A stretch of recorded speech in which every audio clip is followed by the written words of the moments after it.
Hello everyone, आप सबका फिर से वेलकम है हमारे इस यूट्यूब चैनल में जिसका नाम है लेसन ऑन टिप्स। तो हमने पिछला जो हमारा वीडियो था वो था क्रिटिकल केयर यूनिट और क्रिटिकल केयर नर्सिंग था।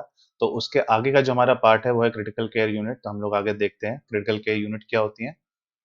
So critical care unit basically क्या है, एक ऐसा डिपार्टमेंट या फिर एक ऐसा एरिया हॉस्पिटल में, ओके, जहाँ पे हम क्या कह सकते हैं, क्रिटिकल इल पेशेंट की, यानी कि ऐसे पेशेंट जो बहुत ज़्यादा डेंजर में है, या कह सकते हैं ऐसे पेशेंट जो लाइफ थ्रेटनिंग में हैं, ओके, तो हम उनकी केयर करते हैं, ओके, उनके कंडीशंस को ठीक करने का काम करते हैं, ओके। तो क्रिटिकल केयर यूनिट क्या है, यानी कि एक ऐसा यूनिट, ऐसा एरिया, एक ऐसा स्पेशलाइज्ड डिपार्टमेंट हॉस्पिटल में जहाँ पे हम पेशेंट को ठीक कर सकें, उनको एक क्रिटिकल केयर प्रोवाइड कर सके, ठीक है। सेकंड है हमारे पास critical care nurse. Critical care nurse क्या है, ऐसी नर्स जिनके पास काफी ज्यादा डेप्थ नॉलेज होती है, काफी नॉलेज होती है एनाटमी, फिजियोलॉजी, फार्माकोलॉजी और एडवांस असेसमेंट स्किल्स होते हैं, जिससे वो क्या कर सकती हैं, पेशेंट को जो इस अनस्टेबल कंडीशन में उसको स्टेबल करते हैं, स्टेबलाइज करते हैं, ओके। और साथ साथ क्या करते हैं, पेशेंट के हेल्थ को प्रमोट करने का काम करते हैं, ओके। ये होते हैं क्रिटिकल केयर नर्स, ठीक है। क्रिटिकल केयर यूनिट और क्रिटिकल केयर नर्स में आपको डिफरेंस समझ में आ गया। यूनिट यानी कि ऐसा डिपार्टमेंट, ऐसी जगह जहाँ पे हम किसी भी क्रॉनिक क्रिटिकली इल पेशेंट का हम ट्रीटमेंट करते हैं, उसको प्रिवेंट करते हैं और उसके कंडीशंस को और प्रमोट करते हैं, बचाते हैं, रिहैबिलिटेट करते हैं।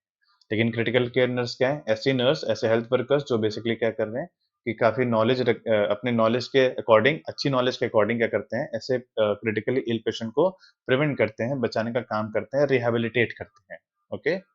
नेक्स्ट है इसके लेवल्स ऑफ आईसीयूज केयर या फिर सीसीयू केयर, यानी कि जो इंटेंसिव केयर यूनिट है या फिर जो आईसीयूज है या फिर जो हमारे सीसीयू यानी कि जो क्रिटिकल केयर यूनिट्स हैं, उसके कौन कौन से लेवल्स होते हैं। तो सबसे फर्स्ट हमारा लेवल वन।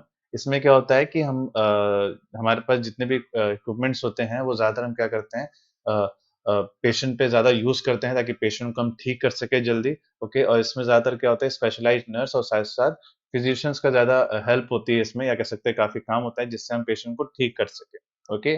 और इस लेवल 1 में जितना हो सके हमारे पास मल्टी सिस्टम होना चाहिए, मैकेनिकल वेंटिलेशन होना चाहिए और इन्वेसिव कार्डियोवास्कुलर मॉनिटर होना चाहिए, ओके। ये होता है लेवल 1 में। अच्छा, इसमें जो एक वर्ड है इन्वेसिव, आप ये देख सकते हैं, इन्वेसिव कार्डियोवास्कुलर मॉनिटर। तो इसमें जो इन्वेसिव है, इन्वेसिव का मतलब होता है कि ऐसा प्रोसीजर, ओके, जब हम पेशेंट को क्या करते हैं, हम कोई पेशेंट के स्किन को कट करते हैं, अगर हम उसकी स्टडी करना है या उसको देखना है या उसको टेस्ट करने भेजते हैं स्किन को, या फिर हम कोई भी इंस्ट्रूमेंट को पेशेंट में इंसर्ट करते हैं जब कोई भी टेस्ट के लिए या फिर कोई प्रोसीजर के लिए, तो उसको कहते हैं इन्वेसिव, ओके। और इसका एक और जस्ट अपोजिट होता है non invasive, okay. Non invasive क्या होता है, इसमें पेशेंट के साथ जब प्रोसीजर होता है तो उसमें कोई कट नहीं होता है, या जब भी हम पेशेंट को ट्रीट करते हैं तो कोई भी कट नहीं करते हैं, या फिर कह सकते हैं कोई भी इंस्ट्रूमेंट को हम इंसर्ट नहीं करते पेशेंट को, ओके।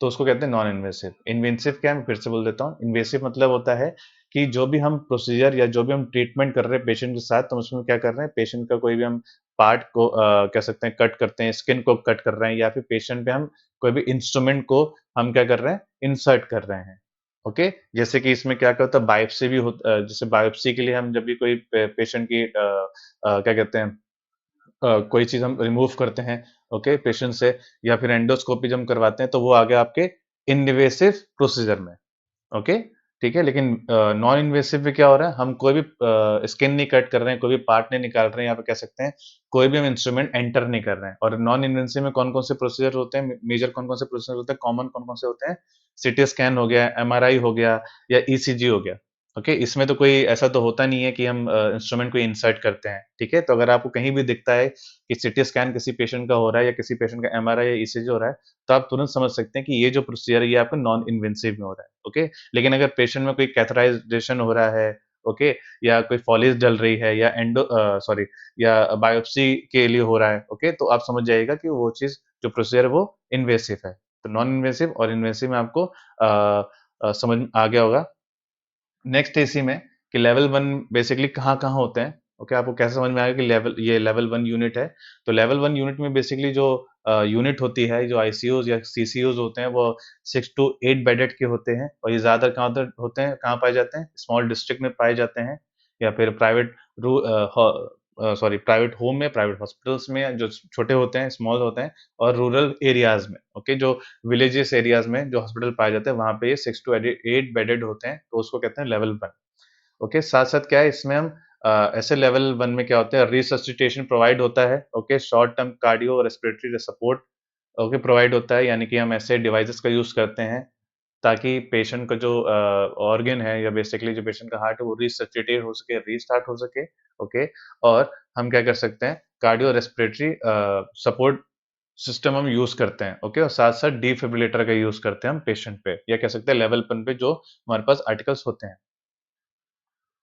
ठीक है।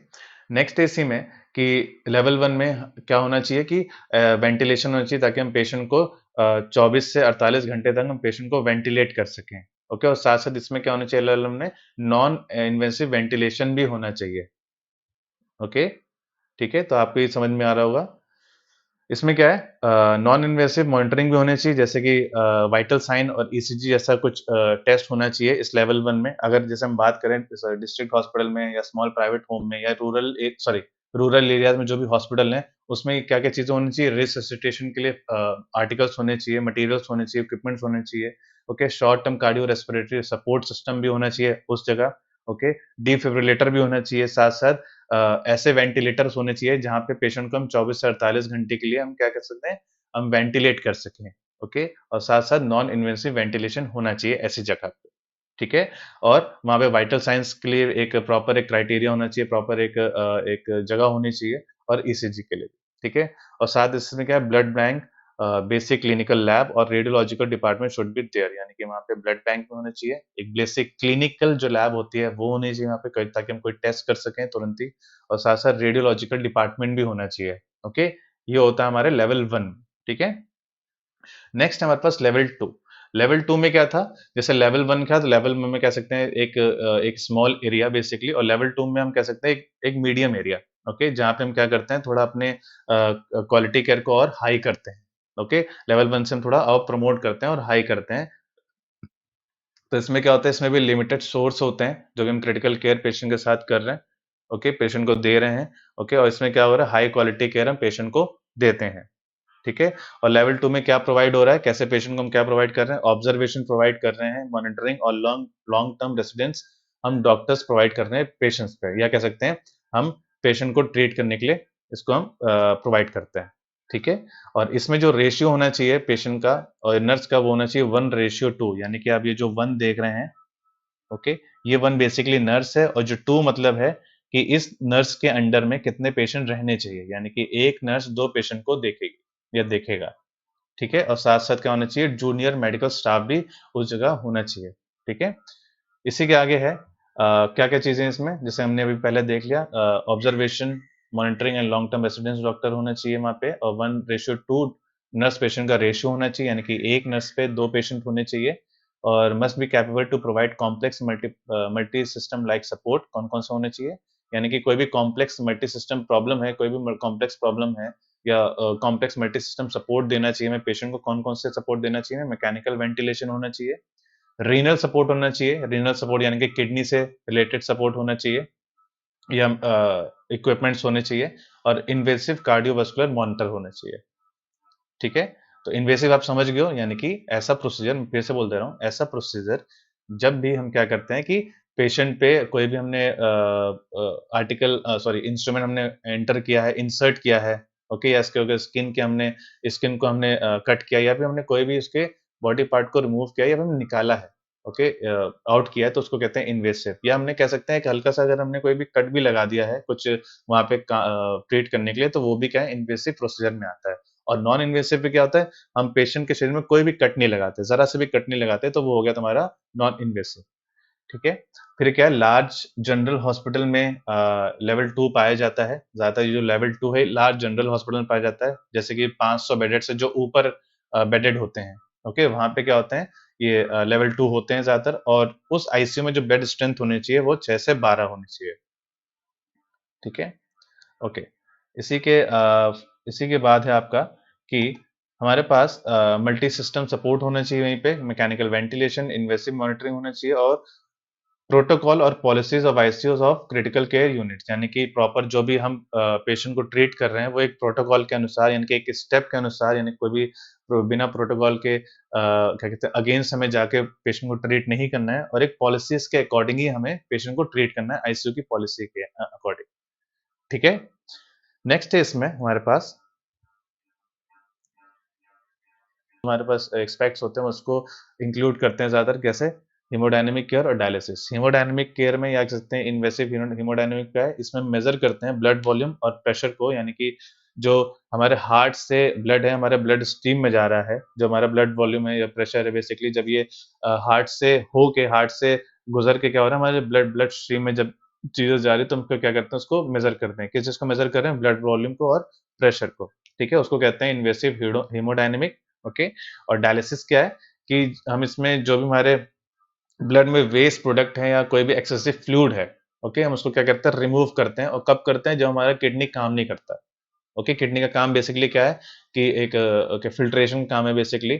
ओके, तो ये क्या नहीं कर रहा है, जब किडनी काम नहीं कर रहा है, जिसकी वजह से जो हमारे ब्लड में बहुत ज्यादा एक्सेसिव वेस्ट प्रोडक्ट हो गए, एक्सेसिव फ्लूइड हो गया, तो डायलिसिस क्या काम कर रहा है, उस आपके ब्लड से जो वेस्ट प्रोडक्ट है काफी ज्यादा हो गया है, वेस्ट मटेरियल, उसको निकालता है, रिमूव करता है, और साथ साथ फ्लूइड को भी रिमूव करता है, ज्यादा एक्सेस हो गया है। या कह सकते हैं एक सिंपल टर्म में आपके ब्लड को क्लीन करने का काम करता है डायलिसिस।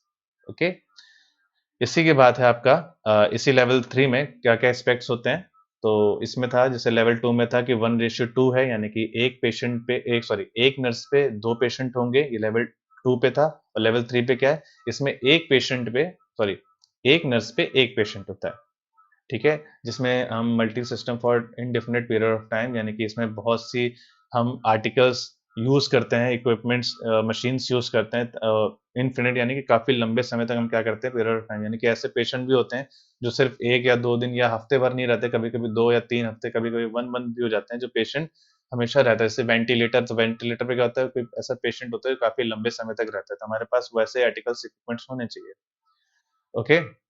ये टर्शियरी लेवल के हॉस्पिटल्स के लिए यूज होते हैं, यानी कि लेवल 3 हॉस्पिटल के यूज होते हैं। और multi disciplinary unit control by intensive, यानी कि जो भी मल्टी डिसिप्लिनरी है, वहाँ पे एक डिसिप्लिन जो यूनिट है मल्टी डिसिप्लिनरी, जितनी मशीन है उसको कंट्रोल करना चाहिए, जो भी इंटेंसिव्स होते हैं हमारे। ओके, जो मैनेजर्स होते हैं, या कह सकते हैं जो हमारे एक सीनियर्स होते हैं, मेजर सीनियर्स होते हैं, डॉक्टर्स होते हैं, उनको वो यूनिट कंट्रोल करने का होना चाहिए, या कह सकते हैं जिसको प्रॉपर नॉलेज होती है।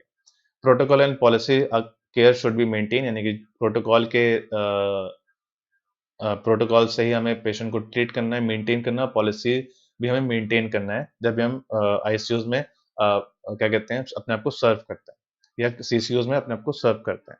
Multiple system care and referrals available around 24 hours. Multiple system care 24 वो चलना चाहिए, फंक्शनिंग करना चाहिए, अवेलेबल होना चाहिए, और referral available around 24 hour. Referral वहाँ पे मौजूद होना चाहिए 24 घंटे के लिए। रेफरल मतलब क्या होता है कि हम किसी पेशेंट को एक हॉस्पिटल से दूसरे हॉस्पिटल में जब हम रेफर करते हैं, क्योंकि अगर एक हॉस्पिटल में लगता है कि इस हॉस्पिटल में पेशेंट को हम सही से ट्रीट नहीं कर पा रहे हैं, या कह सकते हैं हमारे पास वो अभी टेक्नोलॉजीज या हमारे पास वो मशीन्स नहीं है, तो हम क्या करते हैं, पेशेंट को इस हॉस्पिटल से दूसरे हॉस्पिटल में ट्रांसफर करते हैं, ताकि पेशेंट पे अच्छे से ट्रीटमेंट हो सके, और जो मशीन हम चाहते हैं उसको यूज हो सके, वो हम यूज करवा सकें दूसरे हॉस्पिटल में उसको भेज कर रेफर करके, तो वो अवेलेबल होना चाहिए। और बेड साइड एक्सरे, यूएसजी, यानी कि ultrasound, 2D echo, CT scan और एमआरआई वहाँ पे अवेलेबल होना चाहिए। यानी कि सीसीयूज में या आईसीयूज में क्या होता है, पेशेंट के पास ही या उसके बेड साइट पे ही हमें क्या होना चाहिए, वहाँ पे एक्सरे भी होना चाहिए, यूएसजी भी होना चाहिए, 2D इको होना चाहिए, सीटी स्कैन और एमआरआई। ओके, यूएसजी यानी कि अल्ट्रासाउंड होना चाहिए। ठीक है। ओके, आगे देखते हैं हम types of critical care unit. तो कौन कौन से क्रिटिकल केयर यूनिट होते हैं हॉस्पिटल्स में। ओके, कौन कौन से होते हैं, न्यूनेटल इंटेंसिव केयर है, इंटेंसिव यूनिट है, special care nursery, paediatric intensive care unit, psychiatric intensive unit, coronary care unit, cardiac surgery intensive care unit, medical intensive care unit, neuro intensive care unit, और shock trauma intensive care unit. यानी कि कह सकते हैं हमारे पास कुछ ऐसा unit है जो ज्यादातर हॉस्पिटल में होते हैं, और ये स्पेशलाइज्ड डिपार्टमेंट हैं जहाँ पे हम ऐसे पेशेंट के हेल्थ के अकॉर्डिंग, या पेशेंट के हेल्थ के अकॉर्डिंग, या उसके जो भी प्रॉब्लम्स उसके अकॉर्डिंग हम पेशेंट को ट्रीट करते हैं। अच्छा, एक और चीज है, सिर्फ हमारे पास यही यूनिट नहीं होते हैं, बहुत से ऐसे यूनिट हैं जो हम हॉस्पिटल्स में होते हैं लेवल 3 पे, या मेजर हॉस्पिटल में होते हैं। ओके, ताकि हम पेशेंट को प्रमोट कर सकें, प्रिवेंट कर सकें लाइफ थ्रेटनिंग से, ओके, और रिहैबिलिटेट कर सकें। ठीक है? तो आपको ये वीडियो कैसा लगा तो प्लीज़ बताइएगा, और आज का जो हमारा क्रिटिकल केयर यूनिट है यहीं पे खत्म होता है, हमारा पार्ट 2 यहीं पे खत्म होता है। तो प्लीज़ बताइएगा कि आपको ये वीडियो कैसा लगा? लाइक कीजिए, शेयर कीजिए अपने फैमिलीज़ के साथ, अपने फ्रेंड्स के साथ, और कमेंट में ज़रूर बताइए कि आपको आपको कौन-सा और टॉपिक चाहिए, जो आपको इस चैनल में चाहिए, और ज़रूर बताइए कि आपको इस टॉपिक से रिलेटेड और कुछ डाउट है या आपको लगता है इस टॉपिक में और चीज़ें आनी चाहिए, प्लीज़ लेट मी नो। और प्लीज़ इस चैनल को सब्सक्राइब कीजिए, ताकि जैसे ही नेक्स्ट वीडियो आती है तो आपको पास तुरंत नोटिफ़िकेशन आए और तुरंत आप वो वीडियो वॉच कर सकें। ठीक है? तो हम लोग मिलते हैं नेक्स्ट वीडियो में। Thank you so much.